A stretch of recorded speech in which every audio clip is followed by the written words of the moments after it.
Okay. Protection.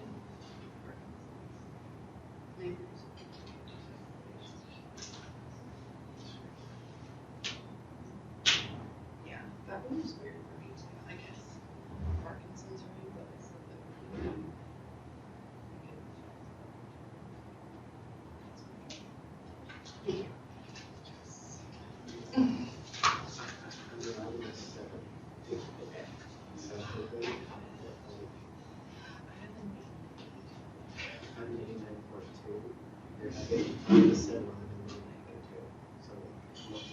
Well, he needs to reach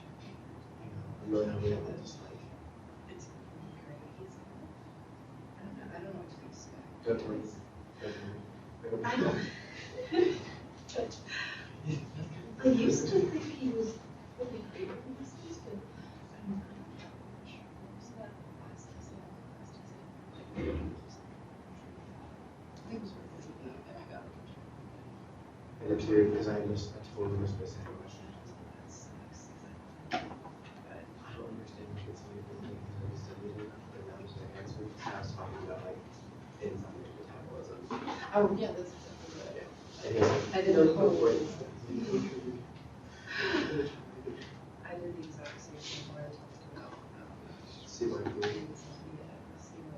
I was like, I want to do that whole thing. I was like, well, just totally not what he, apparently not what he wanted. But that's, so you were doing that. But, it's, yeah, he really needs to reach right.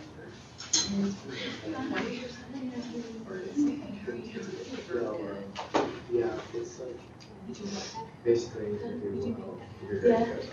you're Yeah. I'm working on the script. I had sat for like 2 years and I never made a script, so I didn't. But I got to use it. Well, I was working on the script. I decided I have to make some scarves for my, some hats for my grandma and Denise. So, scarves on hold again. I did a word. Well, but it was worth going down because my grandma was really happy, so I'm glad we did it, but it's really hard because my boys' performance was at halftime of the game Wednesday night. So they didn't perform for 9, they knew how to 10, and then Yeah. so we drove from Lufkin on Saturday. And then I got a tattoo from 7 a.m. to 9:30 a.m. So I was like, I'm just gonna write. I'm just gonna try. Yeah, she would be. Yeah, it's not like I was obligated. Yeah, it was like more than the same way for but I picked her up because I moved to her. She didn't know what it was. I'm just going to change that. She's always like, oh, it's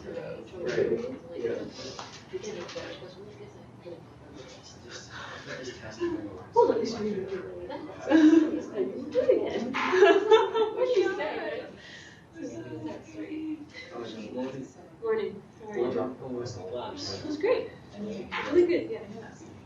We had fun talking. You let the other side cheat. I did not. We just threw corks in the yogurt buckets. It was just a toss relative to time. We played before we immigrated and then after and kept track of the scores to see if any difference. No, that's not how I take notes. It was huge. 67% double digit scores. Yeah. And I had him heckle each other. He's really good heckling, and so is Tina. They're great. He kept saying, he kept telling Jacob, flowers, flowers and finals. I'm Christian. Yes, I'm Christian. Flowers, flowers and finals. He was heckling him. It was really funny. So, it was good. He went to heckle. Some of it is. Does anybody want this chocolate? What size? Yeah, like hazelnut cream and It's the in fact, guys. this test is chapters 5 through 11. Our first ones are like chapters 1 and 2. And then we have mindfulness. You don't have to do it now. I'm already up. The whole thing? I thought you were supposed to. Well, you can see. Oh, that's awesome. I'll share with this. Sorry. Okay. How you been? How was the class? Have fun? Yeah. Okay. So it's not class, please. Start with 1 minute first.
Oh, 23. 12. 11. 14. 20. 15. I stand now. Next side's now 2 minutes, please.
And the last class was to have discussions. So last Monday we have the presentation. You do, right?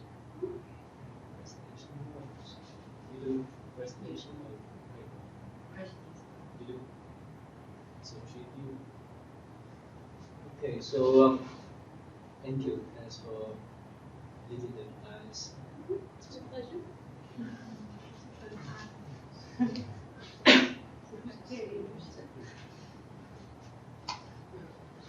Okay, so today we talk about mindfulness, how you use your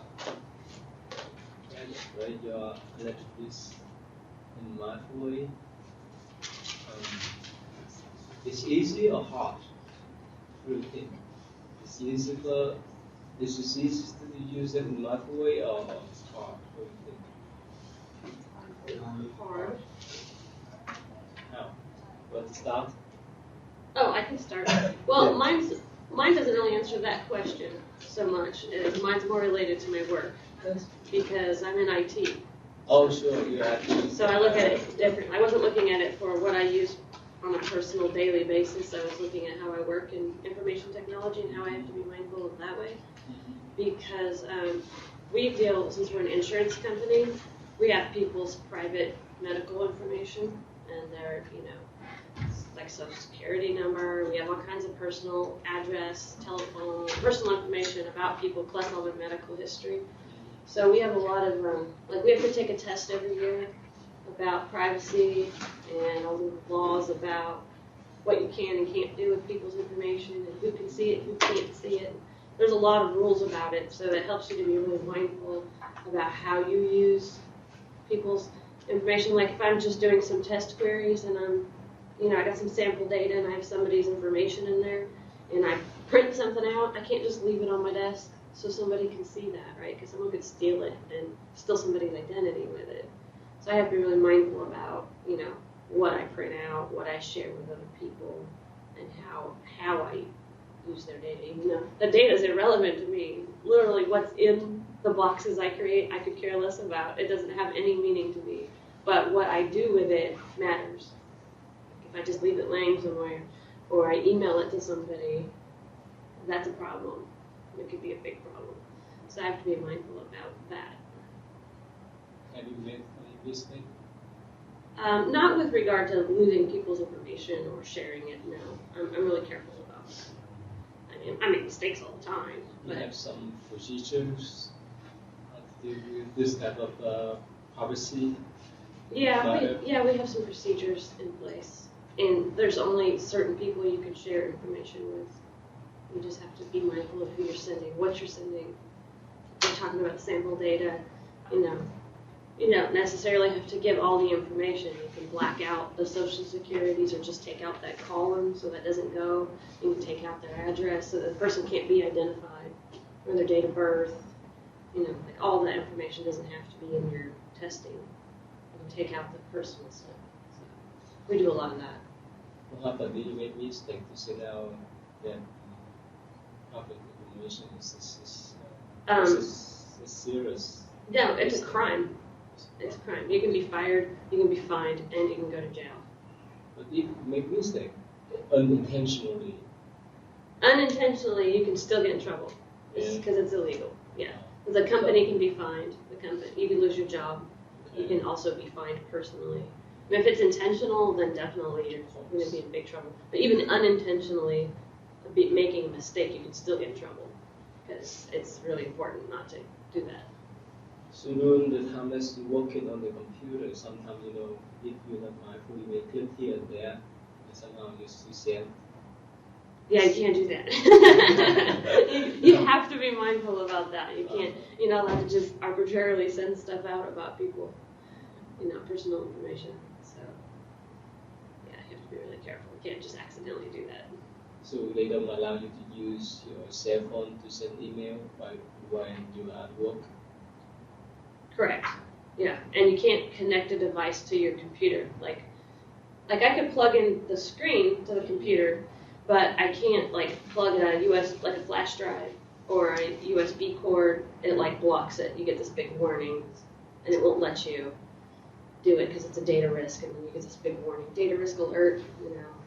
Even if I'm going to upload my homework assignment, I have to fill out a form. So it's easier to just use my personal computer. Because you don't want to fill out a form every time. It's easy to do my homework on my laptop, because sometimes I work really late, or sometimes I'll be on my lunch break and I'll be working on a paper. Oh, I'd like to just send this off right now since I'm sitting here. But then you got to fill out this big form of what's in the paper, what you're sending, is there personal information, is it confidential, and you have to go on. I'm like, it's so much easier to just do it from home, so you don't have to deal with all the procedures, right? But they're there to keep you from sending something you shouldn't, because you don't want to do that. How about how people make mistake too? Mm-hmm. Sometimes people make mistake sending out this kind of information. I would say yes. That's why there's so many procedures around it. Because if it had never happened, they wouldn't have procedures. I don't know anybody personally who's done that. It's a huge company, but I would say they have these rules because it has happened. I've heard stories of people who have done it on purpose. Actually, there's stories about people misusing the information technology system to write themselves prescriptions through our prescription system. Mm-hmm. We have a pharmacy department, and somebody used our pharmacy database to write themselves prescriptions so they could get drugs. Oh, really? Yeah. So that's a really bad way to use technology. And there's a person who worked in accounts receivable or something who used our system to write herself checks. A lot of checks. She eventually got caught, but she did it for 10 years, bought this huge mansion and everything. It was a really big deal. Really? And I don't know. Yeah. She got prosecuted too. That's she big. Yeah, she got busted because it became obvious. Yeah, too far. So she need to pay back for it. Yeah, I don't know what happened, but I know she got caught and got in trouble. Yeah. And the big company is so later. There's lots of ways to misuse technology. But I don't know how people have the time. I'm so busy just trying to keep up with all the things I have to do. I don't have time to try to figure out how to use it mischievously. I barely have time to just get my job done. I don't have time to try to get in trouble. So apparently that person didn't have enough work to do. This is convenient, but sometimes people abuse the system. Where I work from home, I'm supposed to lock my computer as soon as I step away, just like I do in the office. I'm not supposed to leave it open. Yeah, they're supposed to lock your bedroom door and shut it and leave it locked. I don't lock my bedroom door, but I do lock my computer. But I don't lock my door because it's just my kids in my house and they don't know or care about what's in my computer. But if you have people, say my office was near my front door and I had people in and out of my house, I couldn't just leave my computer screen open for people to see people's information. I'm not supposed to just do that. This requires a lot of mindfulness. Yeah. Otherwise, you make a mistake and it's difficult to make a real. Yeah, that would be bad. Okay, that's great. How about your phone, your laptop, especially your phone? How could you be mindful with your phone? I think be mindful with my phone. Gosh, this is a big trap to me. It's just full of opportunity to be mindless. It's like a big distraction, right? You just get your Facebook, your email, your messaging, people calling you. It's a big opportunity for just to be in the past or the future or distracted or anything. I think that's pretty challenging. Who use Facebook now? All of you? Or I got one, but I dropped out. Too much. Someone may use the fake identities, right? Mm-hmm. They may spread the rumors around. And we know that some teenager they commit suicide, right? Mm-hmm. Because the rumor. This everything has two sides. It's good side, but we thinking, what else? Have to share. I can share. Yeah, please. I have the same issues that you do as far as confidentiality. So theoretically, if the president were to be fired, we left our computer unlocked and the doors unlocked in our office. But other than that, I used to teach in the classroom here. So I'd see the kids sometimes just once a week. And then if they had questions, they'd use it until the next week. Now, I teach online. And if I teach, if somebody has a question, might email me Friday night, they're all upset Sunday that I didn't respond to them. So the expectation is, probably for a lot of you, to be 24/7 connected to your phone. Or that's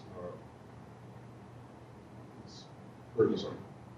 But and just for this thing right now, there's a book in technology, in the technology teacher.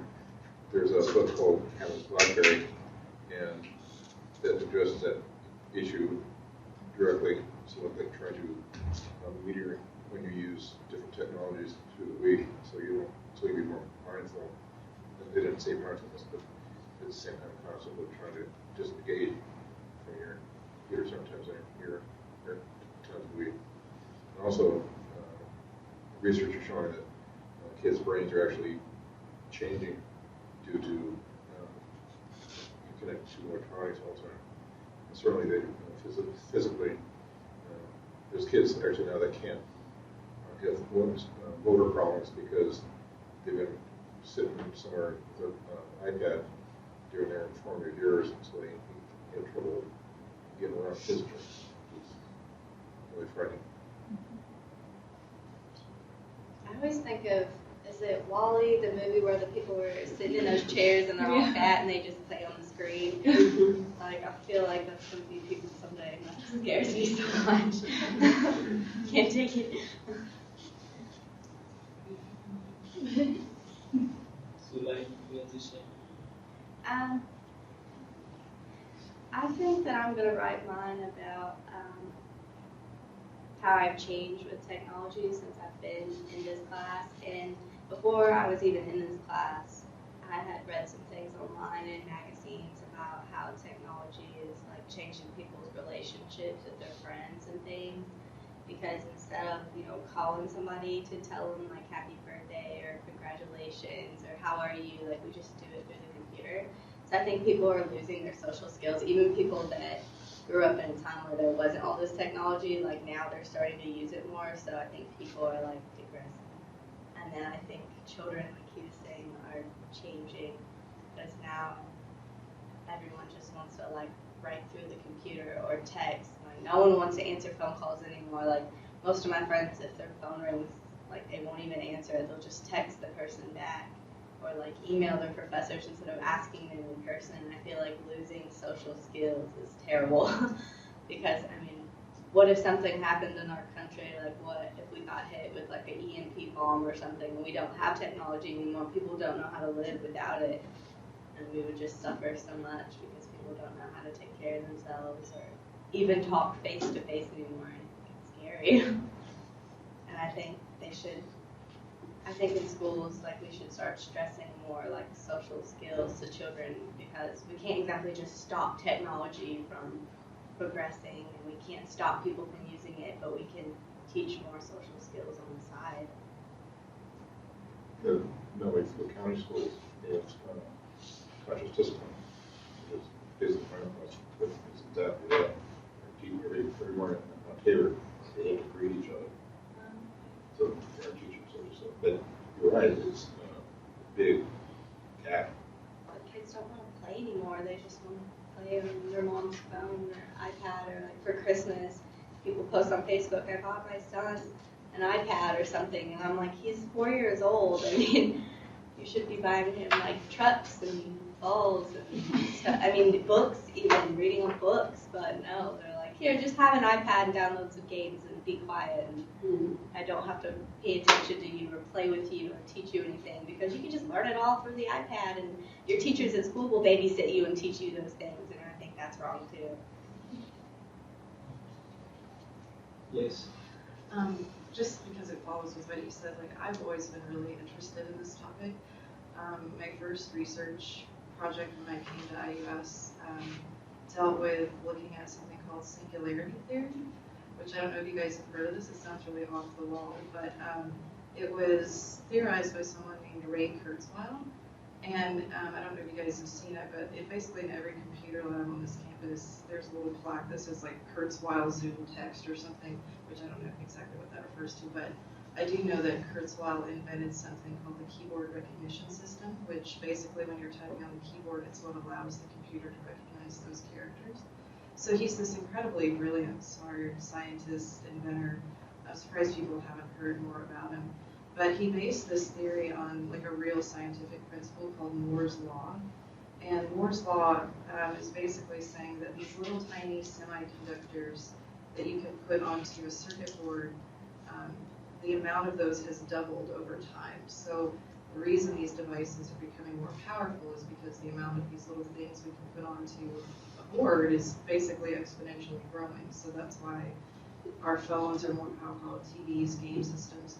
So he believes by the year 2045, 2050, in something called the singularity, which is essentially meaning that human beings and machines are basically going to just blend and be inseparable, which sounds kind of absurd. I mean, he doesn't come right out and say artificial intelligence, but it's more like a virtual kind of reality where he thinks that basically technology will be able to map our brains, our brain patterns, so that when we're in something like a game or a program or really anything, the character that represents us won't only look like us, it'll act like us, because now in a lot of games we can actually build our character to look like us or whatever, but this brain mapping technology he's talking about is really pretty intense because we don't know enough about the human brain now to really, I mean, we know of some, but there's still a lot of things that are really unknown.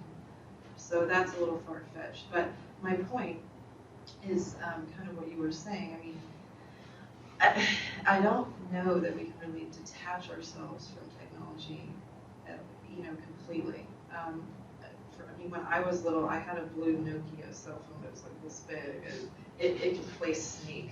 And I don't even think it could text. And I wasn't attached to it at all, but I valued it. Like I was like, oh, that's cool, I have a phone, that's awesome. But I didn't have to carry it around everywhere with me. I mean, there's times now, if I leave my phone at home, I'll be halfway somewhere and I'll have to turn around and go get it. But back then, I would just think, oh, my little blue phone is sitting on my desk, it's cool, I don't have to go and get it. And I just don't, so for mindfulness to intervene, I think it's important to understand the purpose behind the technology. What do we really need it for? And I think if we can just understand that, we can maybe moderate it or somehow balance it out. But to cut it out entirely, I mean, Kurzweil would say it's a good thing. He's looking at it like it's going to enhance our ability to communicate. It's going to heighten our brains and our senses, which I don't necessarily agree with. But, I mean, if you think about it, though, there's technology out there. I know of these little tiny nanobites that go in and repair damaged cells that help people live longer, or they've even thought about using it for cancer research. So I think it's a really tricky situation, but I'm really fascinated by it. So that's my 2 cents. So up to now, most of us could not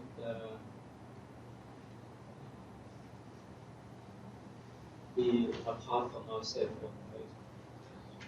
We carry in cell phone those all the time. Of course, the advantage is that it's nothing. Our friends, whoever calls us, who responds, promptly, right? In the past, we have the wire telephone, right? We need to go to the booth, we need to go to the table to answer. It's right there. This is an advantage. This advantage is we are dating with them.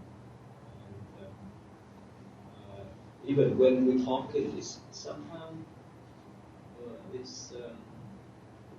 we can recognize what we're talking, but somehow when we exit, we may not be mindful about talking about have less human-to-human communication. Yes. I think the sad thing about being connected to everyone via your phone or your computer all the time is that there's an obligation to always respond. And I think that the great thing about technology is, yes, you can enhance communication. Like, for instance, if you had a job where you couldn't make time for your friends and things like that. There is technology now that allows you to still connect with people, especially if they live far away from you and things like that. But if you don't have a situation like that, or even if you do, and it gets to the level where your relationships become an obligation, or relationships become more confusing because you feel as if you do always have to be connected to your phone because people around you know you have a cell phone. You probably got my message, but you just chose not to respond. Did you choose not to respond because you don't want to talk to me, or did you choose not to respond because you're tired, or did you choose not to respond because you were somebody else? Like, it's a mind game, I think, and I noticed differences between people who were raised to not rely on technology versus people who were like their parents didn't really care if they were watching TV all the time or on the computer all the time. Like my dad set limits for us. He didn't buy us cell phones until we were a lot older. I was always the last one to have a cell phone, the last one to have, to know about this TV show or app or whatever. And whereas my friends who were allowed to be on their cell phone as much as they want, they're the ones sitting next to me in class, having, with their cell phone out, texting all the time. Whereas when I go out to eat with people, I have like rules. I'm like if I go on a date, I think it's rude to be on your cell phone, and that was like a boundary I had in one of my relationships and things like that. So, and then I also have a friend who didn't end up dating a guy because she didn't like that he didn't always respond to her immediately. Like she took it as a sign if he didn't respond one day immediately and then responded immediately the next day. She's like, well, something must be wrong because he usually texts me back right away, and today he's not. And I'm like, well, maybe he's just busy. And or it's a bad signal. Yeah, Like he doesn't know what to say yet. Yeah, and it just makes you feel as if relationships are only about this instant gratification, or relationships are an obligation instead of like, hey, I have my free time and I'm choosing to spend time with you. It's different. It's like 24/7. If you have a phone, you should be able to respond to somebody, so you should do it. It's all these shoulds. And it kind of takes away from the relationship, even if you are able to be connected all the time. It's a reduced relationship. Like you value time less when you're face to face with someone if you talk to them all the time. Like couples that text all day long. Then when they're finally home from school and work and they're together, it's like, well, I already talked to you all day. I already know what you did all day, so you have nothing to talk about. I've like avoided looking at my phone all day just because I'm like, well, I want to be able to come home and talk to this person. Exactly. Yeah, my relationships changed a lot since we stopped doing that. Yeah. We just stopped texting all mindful day. of like the relationships you have throughout your day. When you go to work, if you're not, I noticed like when I stopped texting my boyfriend when I would go to work, I ended up talking to other people much more and really enjoying my time at work more because I wasn't always like getting my phone out. Instead, I was very present.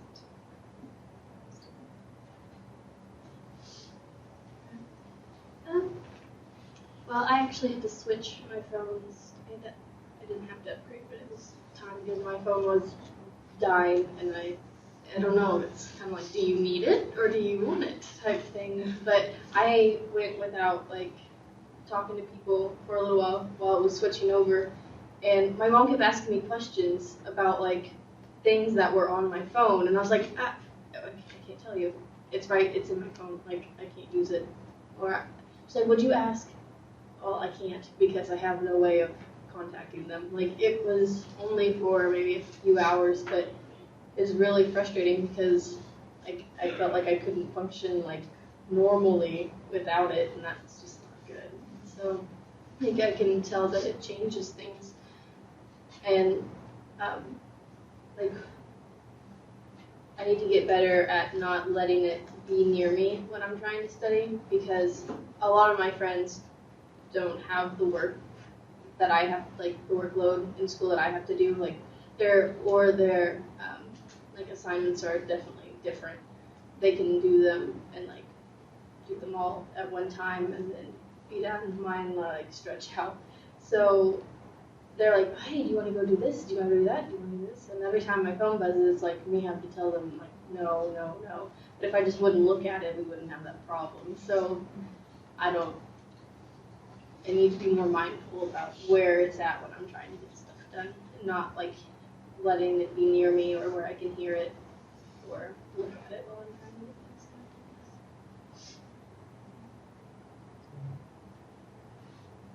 done. I really honestly didn't get much of a chance to look at any of the articles.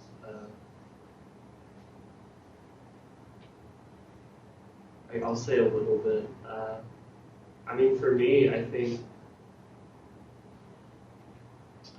technology at least is kind of, I would say, it's almost like an escape from reality. I mean, it's still obviously reality, but like, I kind of use that as like a distraction for myself, like to try to distract myself from, I guess, everything I have going on, I guess, in the present time. So I definitely do use it mindlessly. I don't know, I don't have really a whole lot to say, unfortunately, right now, but I mean, I think definitely, like, instead of using in those times where I'm looking to kind of, I guess, de-stress myself, it would be healthier instead of, directly going to my phone or going to a computer, then maybe just take some time and just kind of put that away, and maybe even, I could practice meditation, or just, I mean, sometimes I just, when I'm feeling stressed out, I just kind of take time to just like put everything down and just like lay down for a little bit, just to kind of, I guess, rest myself. I guess I don't have a lot to say about this subject matter, unfortunately.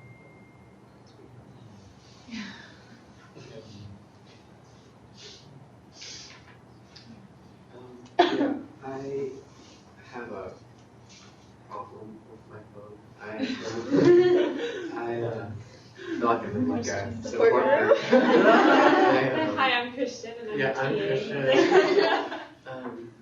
A lot of it is off of what Rebecca was saying, that we have like an obligation to respond to people. I do not do read messages, like, and it's like whenever it's like read at whatever time, like that really bothers me, because like I don't respond all the time. Like if I like someone, I'll respond immediately, but sometimes I don't want to text people back, and I don't want to hurt their feelings, so I block those. But I still feel like anxiety whenever my phone goes off. Like if I'm in class and like I see a light in my backpack or something, I'm like, oh, someone texted me. And like, it could be really important or not. But actually, last night, it's kind of embarrassing, but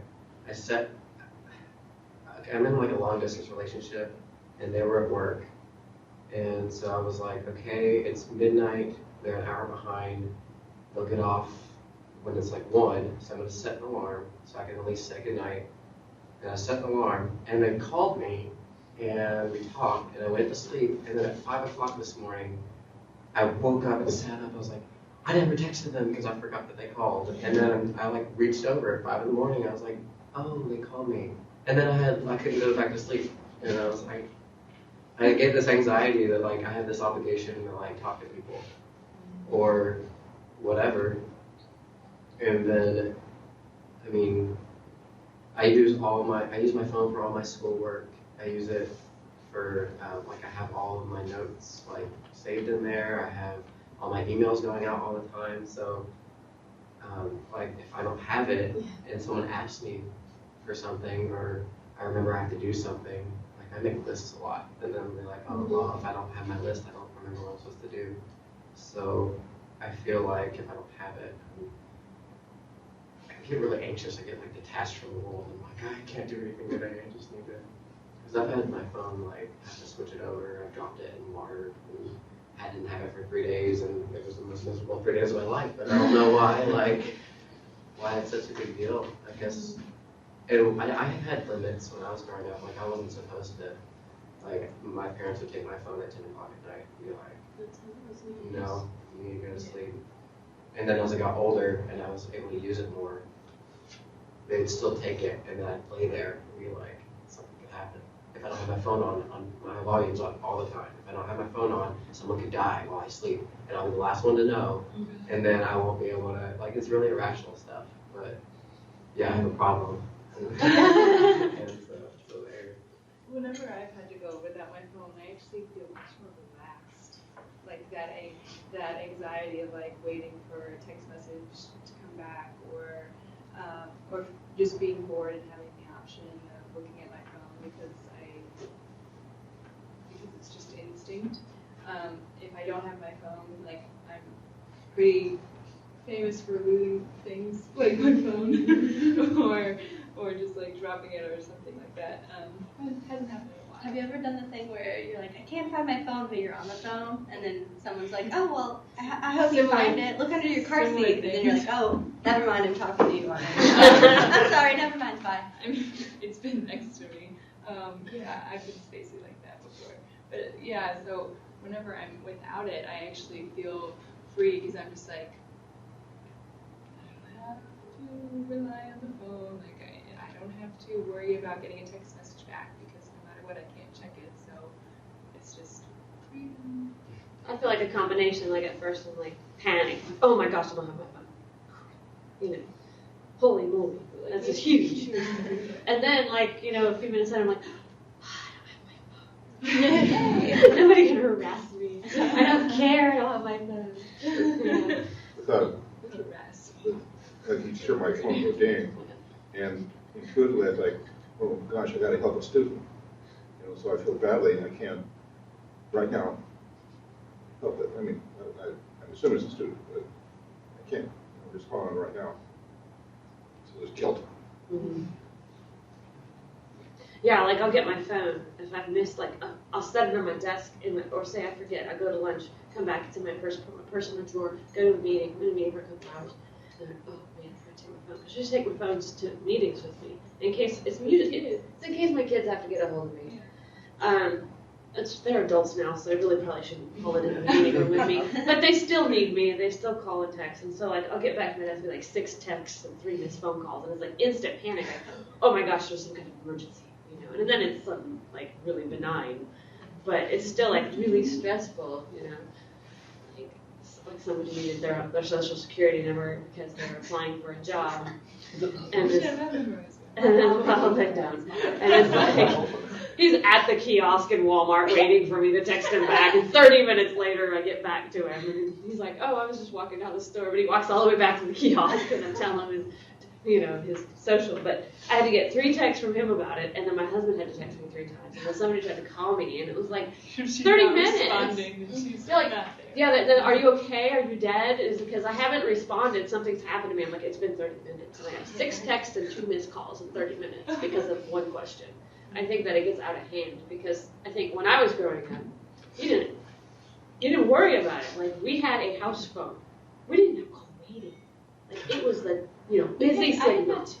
We didn't have call waiting. We had a house phone. We don't have a house phone now. So when we went to school, and when we came home, and you might call your friends when you get home, but you couldn't stay on the phone long because if your parents might be expecting a phone call, there was no call waiting. So maybe you had 10 minutes on the phone. You couldn't be on the phone all night. You got on the phone for 10 minutes, you got off the phone. It wasn't like you could stay on it all night. And then if you're waiting for a call, say for a job interview, well, you hope you have an answering machine, right? And people would leave a message on a machine and you would call them back the next day or a couple days later, and nobody freaked out because there was a lag. Like you were saying, you could respond to your students at the next class. It might be a week later. Nobody's panicking. But now that you're online and they know you have email, if they don't hear from you in 2 days, they're freaking out. And it's like, hey, kid, it's the weekend. Let the teacher have a life. Do it, so why don't you do it? Yeah. Yeah. Well, I think it could adds do a lot every of pressure. single chance I get, then I don't like. Right. You know? That is your life. Yeah. If you're constantly responding to phone calls and texts, that's your life, right? That's what you're doing. The flip side though is that you can respond quickly. Yeah. Yeah, if it is an emergency. I know some professors are very, very diligent about always responding, and then so, like this semester, I have a professor who, not naming any names, but who is very bad about responding to emails. But it's not that this person doesn't respond to emails like right away. It's like, because that doesn't bother me. But when it's something really important and they don't respond for like a week, and then you have to go to class and be like, did you see my email? Or like 2 weeks, did you see my email? No, I didn't get the email. It's like never responding. And some students do get very, very upset by that, whereas I'm just kind of like, okay, this person just isn't very good about responding to emails, so I'll just save it for class, whereas other students will get really get very upset about it. And it is unfair because you can't just ask them in class, and I don't know, it creates this reliance on technology that some people just don't want it that way. One of my professors apologized for not replying to me through email like earlier in like during the break. Like I maybe emailed her on Friday maybe Friday, just for something that I needed to take care of. And I told her, don't worry about replying right away. This is something that can wait until later. Like it's okay. And she like responded with, I'm sorry I didn't reply sooner. And I was like, it's okay. Like it's your break. I don't expect you to just be like there all the time. And I know when she goes home that she likes to not. Well, she would take her work with her. Her husband doesn't really like her like taking her work home because then she'll never spend time at home. Like she'll just keep doing it. She's like really diligent about getting things done. Like sometimes I know that she's like stayed over in her office because she's got like stuff to do. And she's like, I gotta get this done, and I'm gonna stay here all night and get it done. And she does. And it's like, ooh, I don't know that I would ever be able to like do that. But it was just funny that she was so apologetic over break about it. It's Thanksgiving. I kind of expected all my professors to respond on Monday. Like I sent an email, and my friend sent an email, and we were both trying to email the same person. I was like, I'll probably get a response on Monday, and she's like, I need a response right now. It's a holiday weekend. You don't need a response. No, because if you waited that long, you shouldn't expect, I don't know, if you've waited so long into the break, you can't expect someone just to like meet you right in the middle type thing. Like you have to be mindful or like courteous of their time. And some professors feel the need to tell all of their students, just so you know, if you send me an email at like midnight tonight, I'm not going to respond right away. Like, I will have my computer, I might see the email, I'm not going to respond, just throw that out there. Like, you have to tell them where it's Like as an RA or a CA, like we have this thing where we don't give out our numbers unless it's like a resident who's really in need of it for like safety, like personal safety reasons. But like I don't give my number out to my residents. I don't give my email. I tell them that they can knock on my door or leave a note with my roommates. My roommates like have been my roommates for a while, and they know not to read the note. Like I have the door, you can slip it under my door. Like, and they like, you don't give out your number? No, because I don't want you calling me at 3 a.m. just to tell me something that's harmless and useless. Like I have a life too, because they will. They'll say, I think our water's running, or I think our sink is dripping too much, or something won't drain. You know. I couldn't wait till morning. That's when you email someone. I can't fix your toilet. I can't fix your sink. But they think that that's my job, so I have to direct them in a new direction. And I kind of like went out on a limb and gave them like one of my social media account names because I was like, okay, they can't contact me through this one. You can't actually like, it was Instagram. Like I won't give them my Facebook or anything. If they find me, like I wait a long time to like accept them. But it's just, it's a weird thing because I have to really be careful because I'm good friends with some of my residents. So like when we're off campus and like doing things together as like a friend group, other people see it and they're like, well, why are you hanging out them, like, why do they know your social media accounts? Well, because they're friends. Like, it's taken them months to be able to, like, get into that kind of, I don't know, inner circle type thing. Like, it's just weird because people question why you're not, like, just completely out there for them, like, at their disposal. How often do you check your email? Several times a day. Several times a day. Well, I Especially- learned, like, if I didn't, then I'd show up to class and then we canceled. Or I'd realize, like, oh, 10 minutes before class, my professor sent out this worksheet, and you're supposed to print it off and have it for class, and, if, you know, you're supposed to check your email all the time, so if you didn't get that, then you're not going to be prepared for class. I have to have mine forwarded to my regular email, which comes to my phone, because that happens to me a lot, too. I feel like people wait to the last second to write you and say, class is canceled, or bring this, don't bring this, you know. Yeah. Or your friend write you, can you tell the professor I'm going to be late or whatever? And then they're mad because you didn't tell them. They'll find out.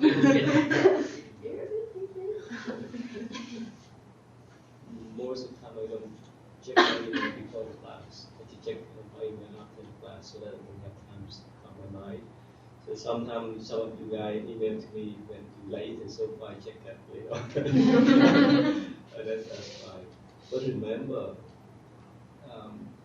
again, texting sometimes with families or friends is not much important, right?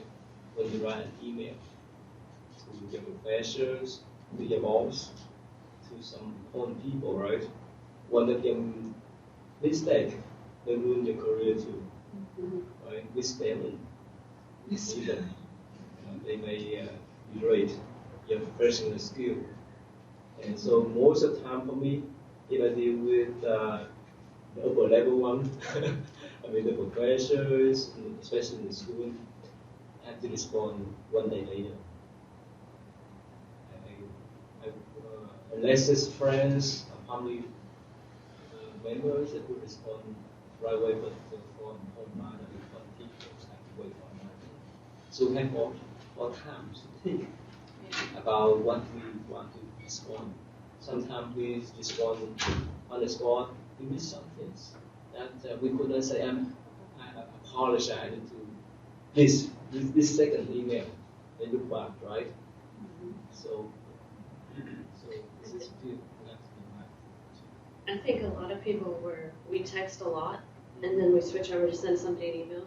It's really easy to have very poor grammar and spelling in email when you're texting and text talk, right? You're texting PLS, IDK, LOL. And then you're going to write an email and instead of typing out a word in full, like please, you might just do PLS because it's habit. And I think you have to like really focus on having proper grammar and spelling in email and realize that's a different media than texting. Texting, sure, it's helpful to have abbreviations. I still text sentences in my emails because I'm older, like I notice more of the kids, like my kids. Everything's an abbreviation. Even on Facebook, it's like they're texting when they post something. I'm like a full sentence kind of person. And I do it in email especially. But I've noticed that a lot at work. I'll get emails and there's a lot of little abbreviations, like they're half text, half email. And those are from professionals. And it's like, that's a kind of a problem. You're kind of losing the boundary of what, like each media has its own form and you should stay within the boundaries of that and realize what the audience is and the purpose of that media is. Like an example is, I have a friend, and we're less friendly now because a couple years ago we had a discussion about something via text. And my text back was misunderstood because it was a text. And it was something that should not have been handled in a text. I should have called her, right? And that was my moment, my wake-up moment, being like, oh, this should have been handled in a phone call. Because it didn't really matter how you texted, it wouldn't have looked good. It was too hard to explain in a text. But she had started the conversation by texting, and instead of stopping and saying, no, this is a phone call thing, I just continued the conversation. Well, it went south really quick, and it was a big misunderstanding, and we resolved it, but it's not the same level that it was before. We don't talk that often anymore. And it was because of that moment. And so now I try to be really conscious of okay, this isn't really appropriate for texting. Please grab some sugar at the store. It's okay for texting, but I really feel like your attitude this morning was unacceptable. Not so much great for texting. That's more of a phone call or a one-on-one discussion.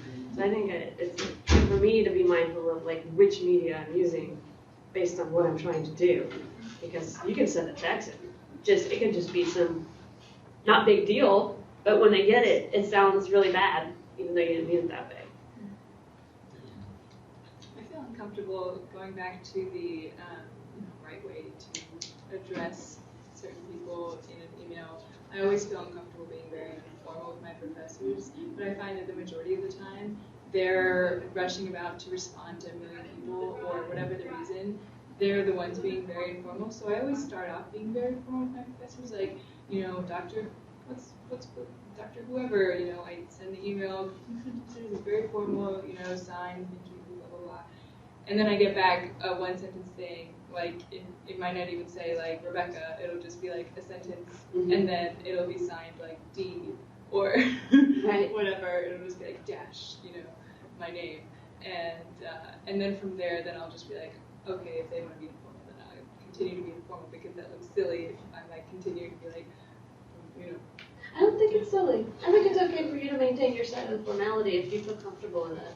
Somebody has to keep it up. But then it's like, yeah, but if they're doing that, then I'm just going to mirror that and just make it easier, because It is easier. But if somebody else is but I always start off being formal, and then if I get that reciprocated, then that works for me. Because some professors really do get bothered if you aren't very formal. It's seen as disrespectful, and it's not good practice, whereas others just don't care. So I always start off with that rule. and see where it goes. I had a class, my very first class when I started the graduate program here, and the director, she had introduced herself with her full name, but she also said, she was Dr. her name. And then, so I was like, well, what do you prefer to be called? Because she had said her full name. Doctor. So okay. She's like, I worked really hard to earn that title. It costs a lot of time and a lot of money, and it's really hard. So I'm doctor. So from that moment on, it's Doctor everybody. I don't care if you call me by my first name, you're Doctor so-and-so, because you got that title, and it was hard. I was like, I never forgot that. And then at work, that's something at work that is the formality of the emails and the salutations and stuff. That's something that's really interesting that I've just been working on the last couple of years, is because my focus for my graduate program is, it's liberal studies with a focus in international relations, and I'm trying to focus on like India, because I work with a lot of people from India. So I've done some reading about discourse communities and the way people talk and the way they write letters and whatnot. And what we found is that people from India are very, very polite, very, very formal, all the time. So when it's really cute actually, when they will IM you, even on an IM, which is basically like texting, right? An instant message is pretty much texting, but they will have salutations there. Hi, Tabitha, good morning. Like full-blown sentence. They don't just, and like my other counterparts at work are like, hey, can you blah blah? Did you see da da da? They don't even say hi. They'll just be like, is there a something and blah blah blah? Did you get this code for da da da? It's just bam. They just straight get to the point and ask you the question. But if it's from somebody from India, then it's hi, good morning. How are you today? There's like salutations. There's questions about your well-being. It's a conversation back and forth, and then they ask the question. So you have to be prepared. Like, and in the mornings, I'm horrible. The first 2 hours of my day, I'm like the worst person. So I have to like tell myself, okay, because I have no patience. I'm not awake yet. I fumble around and stumble into stuff. I can't speak. Literally can't speak. I'm just a wreck when I wake up. And so I log on real early, and I just kind of watch email. So I've got to this thing where I turn my IM off, where it looks like I'm away, until I'm focused enough to be able to do that without being irritated, because it takes time. You have to have patience. It's like you're gonna have a 5-minute conversation, even though to me an IM is meant to be like bam, bam, bam. It depends on the person you're talking to, and you don't want to be offensive. So I've learned to just be really patient, or just make it look like I'm away until I can be patient, because I think it's important to keep up that, to make the other person feel like you're communicating with them, even if you think it should be faster. And like emails is always dear so-and-so, or hi so-and-so, could you please blah, blah, blah, blah. It's never just a question. But then all my other counterparts who aren't Indian, it's like, blah, sentence, one sentence, just straight to the point. And it may not even make sense. It's not even enough words to tell you something. And I'm like, did you mean? Didn't you say enough to make sense? It's really strange. It's the complete opposite dynamic in the workplace. It's really, really interesting. I think it speaks volumes that you're performing, that you're showing respect. And like from my perspective, somebody is doing quality, something all on the line, then when I look for this stuff, I kind of don't have to worry about it so much.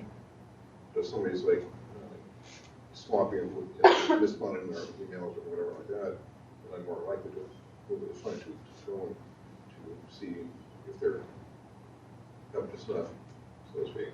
So if they speak to you a certain way through email, you're more likely to see them a certain way, like Yeah, it's, within their work. you get a prejudice. Reading. Yeah, so you get. You get like a different perception of the person you're communicating with, and that trickles down into their performance in the classroom. Or like, I can see that though, because if you get a resume and it looks horrible compared to a resume that looks really good and well organized, it's the same type of thing. You're like, what are you trying to say about yourself here? It shows care. Yeah, like they took the time to care. Yeah, if somebody cares now, they would probably be caring on other things. Yeah.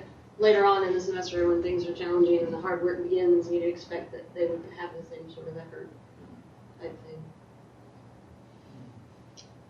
Yeah, especially in the professional environment that is right. Sometimes we need to be mindful. Most of the time we need to be mindful to address the professions. Of course, when you ask your friends, you should other times you accept them without taking to upper level people. Yes. Yeah, I was just gonna say, like, whenever I first got my phone, I would get text messages with abbreviation stuff, but I never let myself do it because I didn't want miscommunications, I guess. And at first I didn't even know what they were trying to say. And I was like, that's confusing. Why would people talk like that? So I always use like sentences with commas and apostrophes and semicolons and like everything. Yeah. So my text that could have been like a sentence long ended up being like 2-page text. But I preferred that way, and my writing has improved the more, and I text a lot, so I get a lot of practice, but my writing's better, my organization's better. I always go over my text to make sure that I've covered every point that I want to cover and be like, Yeah, I do too. I'll be like, okay, well, this answers their question. Here's my question. Well, how could they read that? And I'll spend forever on a text message. Making sure. Sorry. No, yeah, that was it. I just had a situation like that the other day, and no matter what, when you're texting and you don't pick up on somebody's voice and how they mean something, they can't explain something right away. If there's a confusion, there's always going to be things lost in translation, and people are always going to be confused. Like the other day, I was talking to a friend, and I'm always writing like that, and maybe it's just 'cause, like, I'm going to be an English teacher and I value that communication, and I don't see it as easier to do it the other way because I like being able to be clear. But I was talking to a friend and we were both talking about graduation and how we feel about it, and he was saying something about like he has to study for the GRE, and I was like, or I reminded him about the GRE. Anyway, it doesn't matter what we were talking about, but basically he exclaimed something like, "Oh my God, I'm like really worried," and I was just like, "I'm really excited," like, you know, and I was just like, "I don't think I share your sentiment," and he's just like, "I think you are misconceiving my sentiment," and I was just like, "Well, I think it's really hard to pick up on sentiment through text messages." And he's just like, "Yes, I agree." It's like no matter what, like you don't know how somebody means something, especially even if you put an exclamation mark.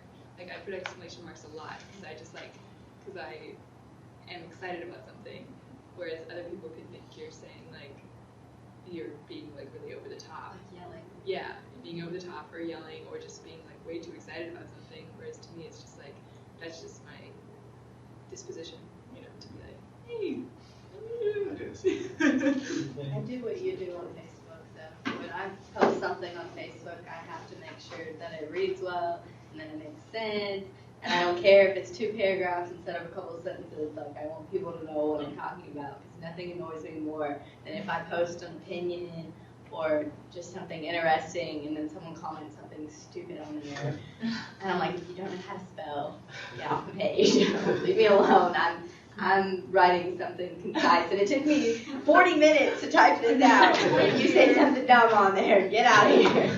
But yeah, I take forever to post on Facebook. Like, I'll just sit in my car and just keep typing, fixing, copying, pasting, fixing, and my boyfriend just stares at me and he's like, why do you take so long to post things on Facebook? You're just posting that our dog learned a new trick. I'm like, I just want people to think that I'm smart and I'm sorry.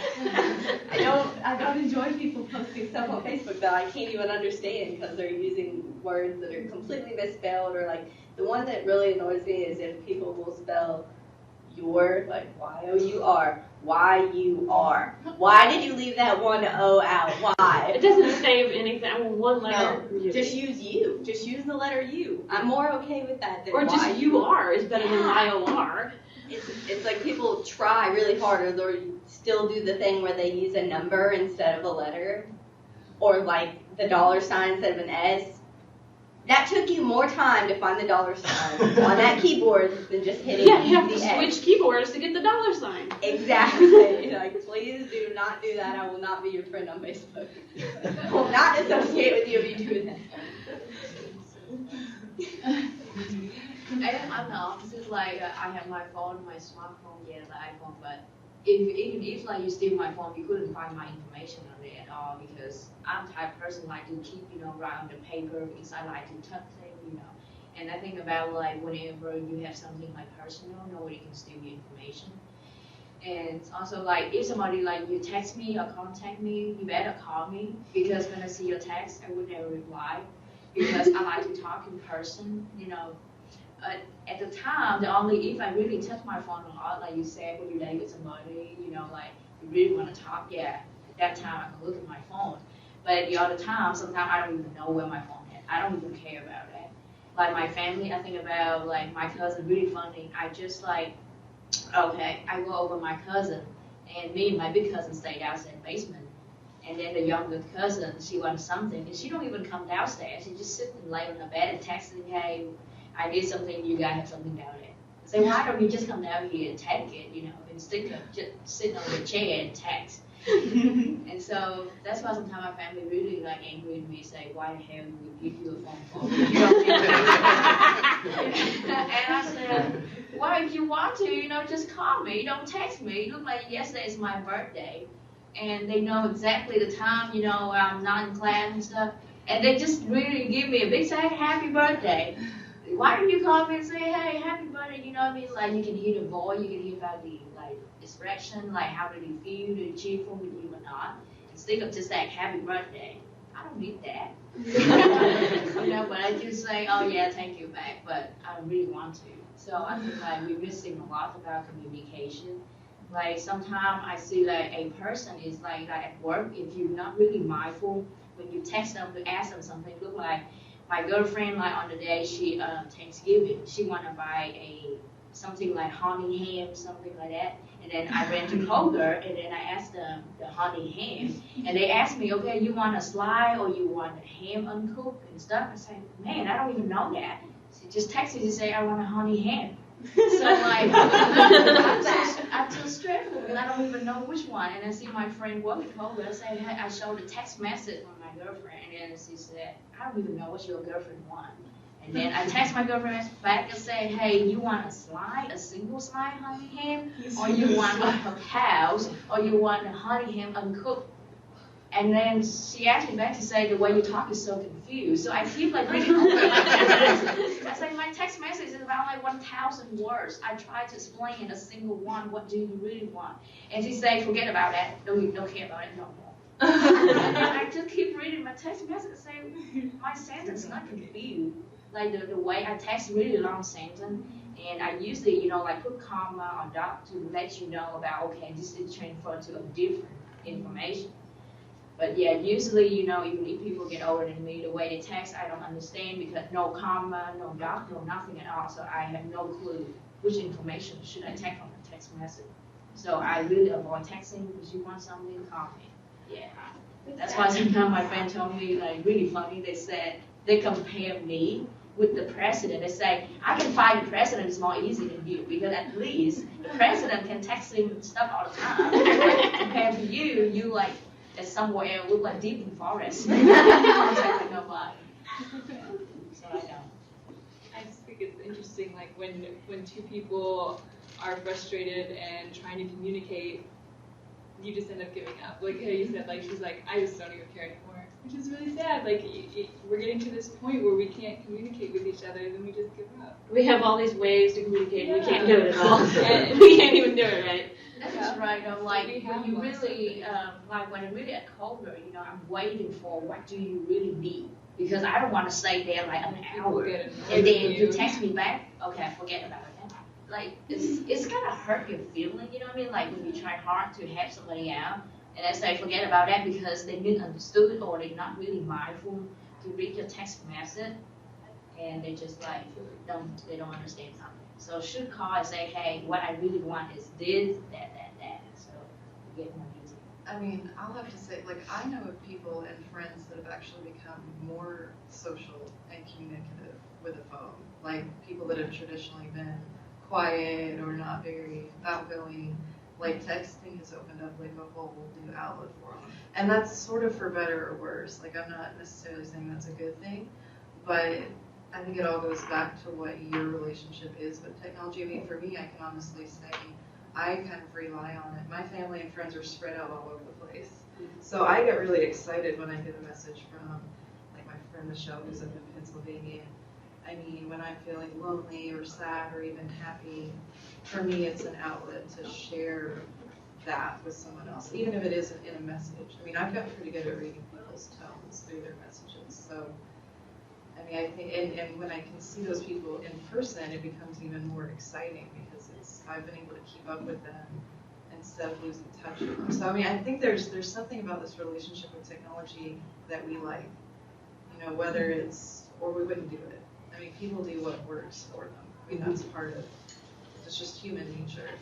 So, for better or for worse, I mean, I'm not trying to say it's necessarily good, but I do know people that. So, next Monday we have a presentation. How many people will the presentation? 3. Okay. So, how all you can give them right? When are we supposed to have our papers uploaded? What's the deadline? Anytime from now to December 10th. December 10th? Yeah. Okay. So is it December 9th at 11:59 p.m. or December 10th at 11:59 p.m.? They try the best. On the 10th? Yeah. Okay. All right, thank you. See you Monday. I have a question about the presentation. Actually, about just like the project in general, because I've been working on mine.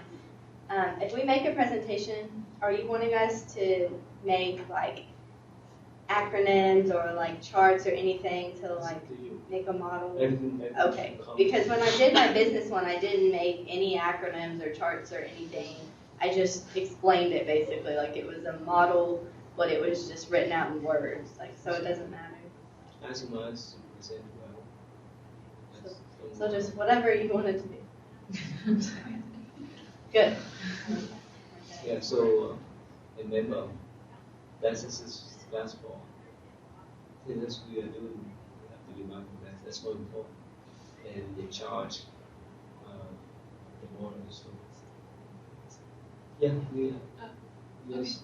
Oh, I was going to respond to what you said about how technology does have benefits and how it does help certain people who struggle with communication or who are really shy. And I think there are two sides to that. One side is, yes, a lot of introverts especially really do benefit from technology because it allows them to have more communication with people. Like I know some people who were previously very isolated and didn't communicate with a lot of people because that face-to-face interaction was difficult for them. Being able to be a part of like chat rooms and be a part of online organizations or like fan clubs or whatever it is. Like it created this community for them. And then those communities, like I know a lot of YouTubers who love watching YouTube videos and commenting on that, and like they're fans of certain groups like that on YouTube.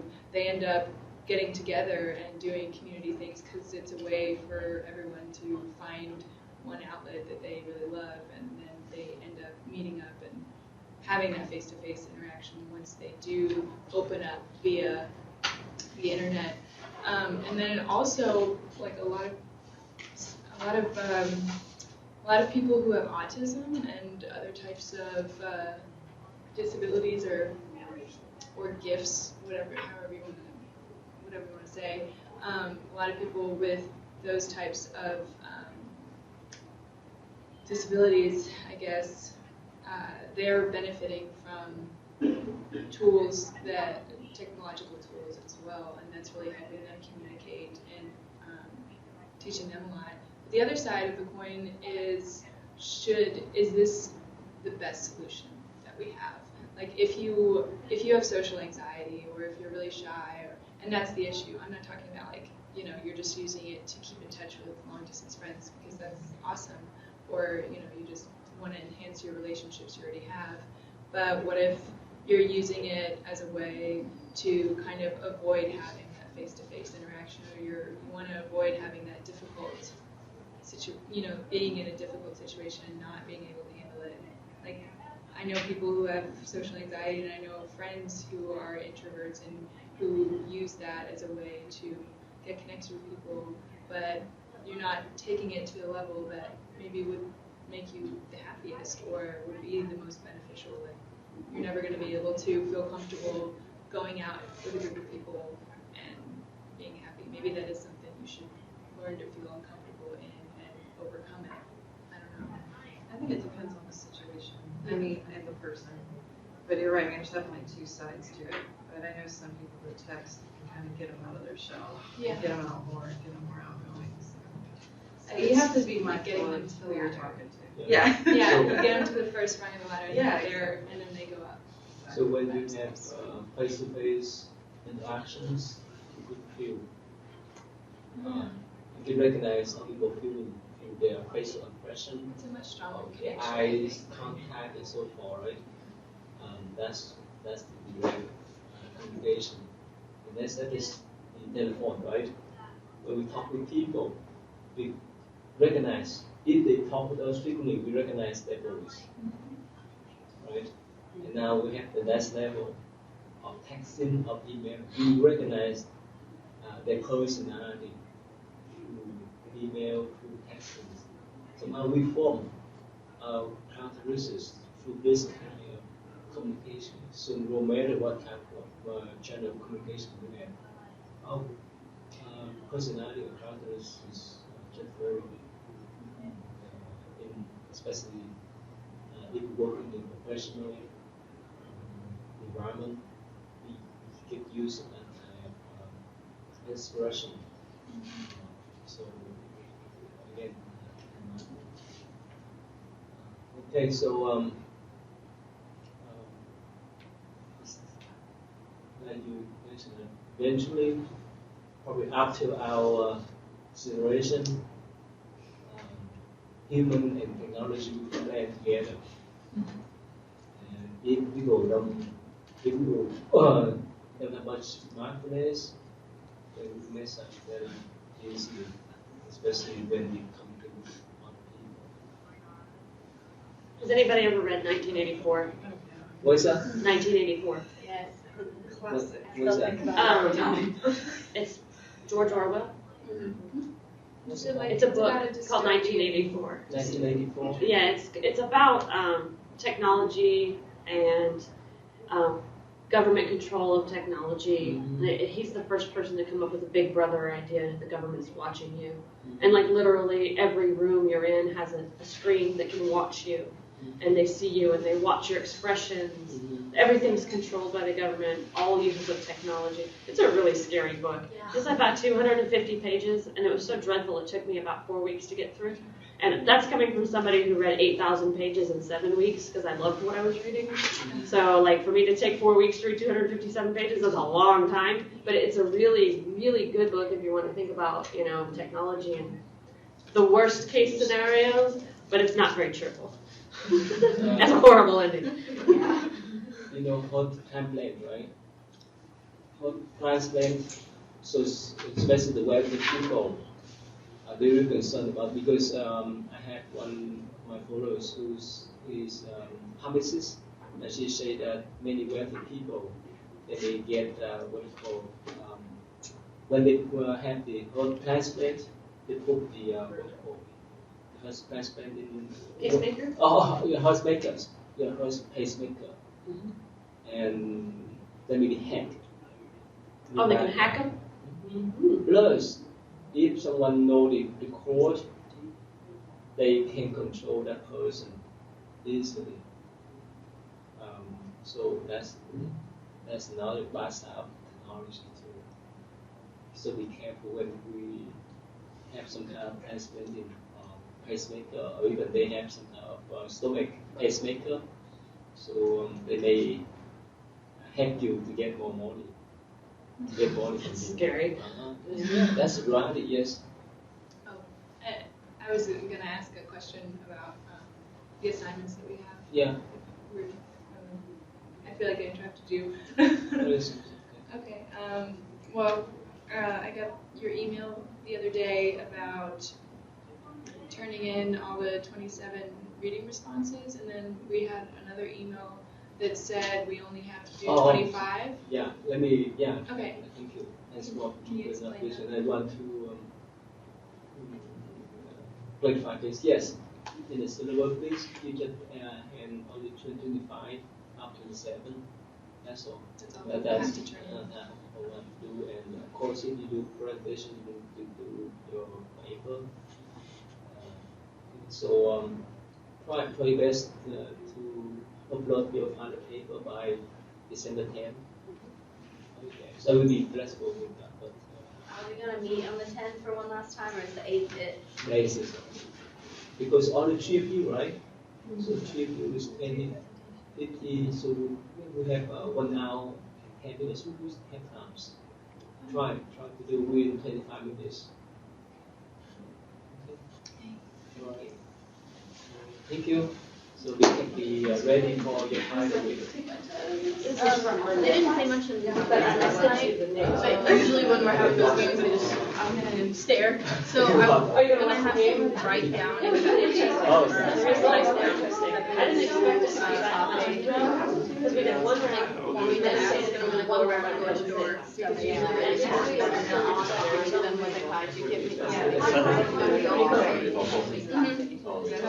genre that is misunderstood. And it's library. Oh, I'm here for one. I'm here for I didn't ask her where to meet her. I guess I should try to find her. Where's Fine Arts? It's Oval Center, right? Story. Yeah. Okay, should be in that building somewhere. Embedded in that genre. I mean, it's very good about how to. I'm gonna take This is one, there's like historical stuff. for a multinational My hobby. electric record. Is I'm very excited. hobby. I haven't been able to ever World take Have part in tests class. now? Right, but it seems like it would be helpful though, because the amount of residents I have Graduate that level class. It's like would have asked me to tutor them because they're on understanding chemistry or something. Like instead of I think like her top page. I Paper like 10 pages, I've someone written who takes a few different ways and to I might like do hearing some something teaching assistance. to like We have to really make a little put it, contract. and they just But I need can't meet with which more than one person person to to ask learn her. it. If they could read it, You get to let go, if you see it, and there's an exact science to it, but it's done in a emotional tone.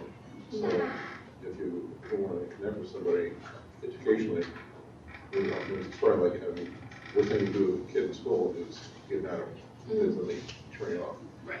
And same thing there, if you can make a relationship with a child, story, then they're gonna learn better. And that's the premise of those books. Do you have access to their email? Like, do you have access to emails, like students' emails? because I know a lot of our residents, they check their email to figure out like what's going on, like, or if you talk to like housing, and like ask them to put a little blurb in like the weekly email. I know a lot of residents read that. That's how they get most of their information. You can just say like